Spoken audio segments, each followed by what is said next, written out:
Colts looking for the win. Bills trying to hold on. Rivers airs it out. It is knocked away, and it's over.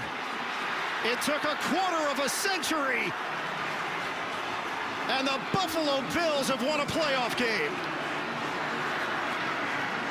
27-24. They defeat the Indianapolis Colts. The Bills advance to the divisional round.